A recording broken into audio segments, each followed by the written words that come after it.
morning, students. In previous lecture, we completed the detailed questions. Now we are going to start the scientific reasons of this chapter. Its first question is polar bears have a white fur. जो polar bears होते हैं उनकी फर कैसी होती है, white होती है. इसका साइंटिफिक रीज़न देना है कि उनकी जो फर है वो वाइट कैसे होती है.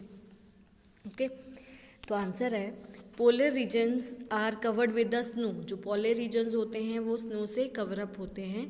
Polar bears have a white fur which protect them from extreme cold. Polar bears की जो वाइट फर होती है वो उनको बहुत ठंड से बचाती है. ये तो आपको पता ही है कि पोलर रीजन का एरिया कैसा होता है. नॉर्थ पोल और साउथ पोल में ये एरिया अवेलेबल होता है. वहाँ पे बहुत ज़्यादा ठंड रहती है. 6 महीने सनराइज रहता है, 6 महीने सनसेट रहता है. वहाँ पे कुछ एनिमल्स ही सर्वाइव कर पाते हैं. उसमें से पोलर बियर है जो वहाँ पे वो सर्वाइव कर जाता है. तो उसकी वाइट फर होती है. ऐसा क्यों होता है? क्योंकि वाइट फर के कारण वो क्या होता है, उसका स्नो के साथ कलर मैचअप हो जाता है, जिसके कारण वो अपने प्रे या प्रेडेटर्स से अपने आप को हाइड अप कर लेता है. और हाइड अप करेगा तभी तो वो अपने प्रे और प्रे को वो पकड़ पाएगा और प्रेडेटर से वो बच पाएगा. यदि वो उनका हाइड अप ही नहीं करेगा तो वो तो उनको खा ही जाएंगे उनके प्रेडेटर्स, राइट. तो इसी वजह से उनकी जो फर होती है वो वाइट होती है, राइट. तो इसीलिए इन कंडीशंस के कारण ही वो पोलर रीजन्स में क्या कर रहा है, सरवाइव कर पाता है. Okay polar regions are covered with the snow. पता है आपको. Polar bears have a white fur which protect them from extreme cold. जो पोलर बियर की जो वाइट फर होती है वो उनको बहुत ज़्यादा ठंड से क्या करती है, प्रोटेक्ट करती है. Due to white fur they are not easily visible in the snowy white background. White fur के कारण वो इजीली विजिबल नहीं हो पाते हैं. वाइट बैकग्राउंड हो जाता है, स्नोई बैकग्राउंड में वो इजीली विजिबल नहीं हो पाएंगे क्योंकि उनकी फर कैसी हो जाती है, वाइट हो जाती है, जिसके कारण वो विजिबल ही नहीं हो पाएंगे उसमें. और वो इजीली अपने किस में से, अपने प्रेडेटर्स और अपने प्रे से वो बच जाते हैं, right. It protects them from their predators. Predators मैंने आपको बताया था जो उनका शिकार करते हैं, राइट. वो उनके प्रेडेटर से बच पाएंगे. It protects them from their predators. ये उसको उनके प्रेडेटर से बचाता है. It also help them in catching their prey. ये उसको अपने प्रे को भी कैच करने में हेल्प करता है क्योंकि उनका प्रे उसको देख ही नहीं पाएगा और वो वहाँ आएगा और फटाफट वो पोलर बियर्स उनको कैच कर लेंगे. इसके कारण वो उनको हेल्प करता है अपने प्रे को भी पकड़ने के लिए और अपने प्रेडेटर से बचने के लिए. So polar bear have a white fur to adapt their climate. इसीलिए उनमें वाइट फर होती है ताकि वो अपने क्लाइमेट में उसको अडेप्ट कर सके, उसके हिसाब से वो सर्वाइव कर पाए. Okay so I repeated again this. Polar regions are covered with the snow.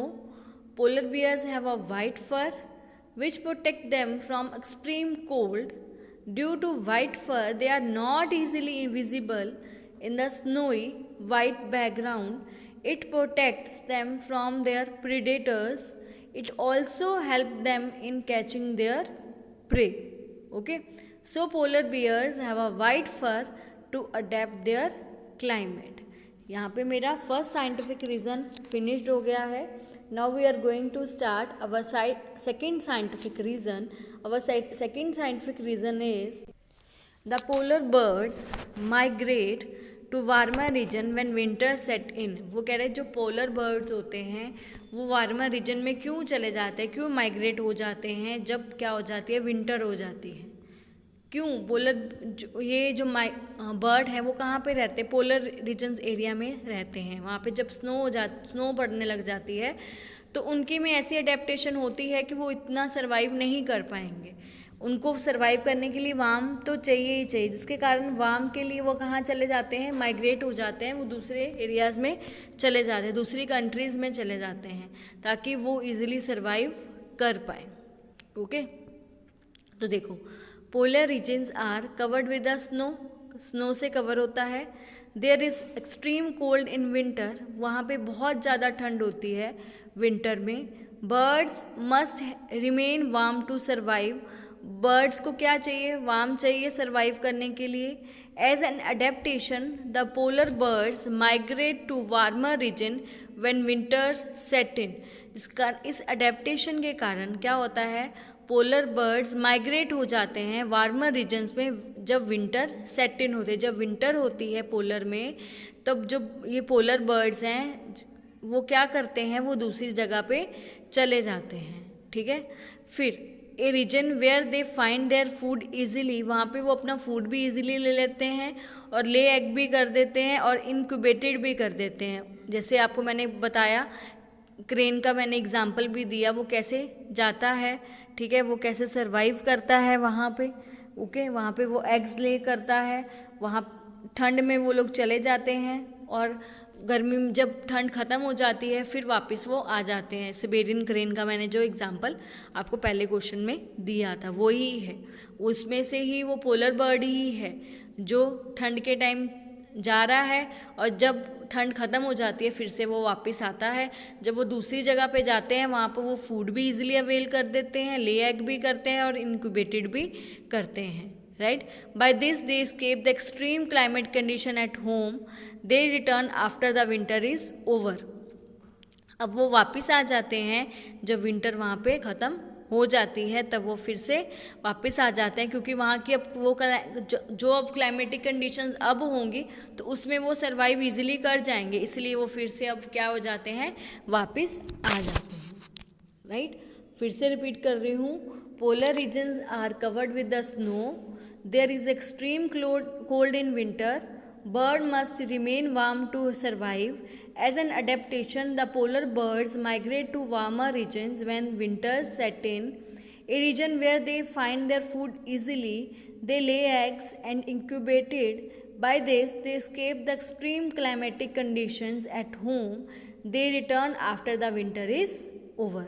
Okay, यहाँ पे मेरे साइंटिफिक रीजंस ख़त्म हो गए हैं। 2 ही साइंटिफिक रीजंस थे, 2 हमने कर लिए हैं। यही साइंटिफिक रीजंस को आपको अच्छे से रिवाइज करना है और अपनी नोटबुक पे उसको लिखना है।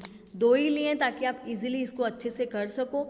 ये सारे टॉपिक रिपीटेड टॉपिक हैं, एक बार ही आपने एक्सप्लेनेशन देख ली, ये बार बार वही। अब पहले भी माइग्रेशन बर्ड के बारे में हमने डिस्कस करा है, अब फिर से माइग्रेटेड बर्ड के बारे में हमने साइंटिफिक रीज़न करा है, ठीक है। ये सिर्फ रीड होता रहता है, वही के वही टॉपिक होते हैं जो मोल्ड करके पूछे जाते हैं, वो मोल्डेड क्वेश्चन में आ जाते हैं। इसीलिए आपको, यदि आपने एक्सप्लेनेशन नहीं देखी है, प्लीज़ उसको दोबारा से देखो और जो भी ये आप लिखते हो उसको आपको पहले आपको उसकी वीडियो देखनी है, फिर आपने उसको लिखना है। अदरवाइज़ आपको कुछ समझ में ऐसा नहीं आएगा कि वो किस रीज़न से आप ये क्वेश्चन की फॉर्म ही नहीं आपको समझ में आएगी।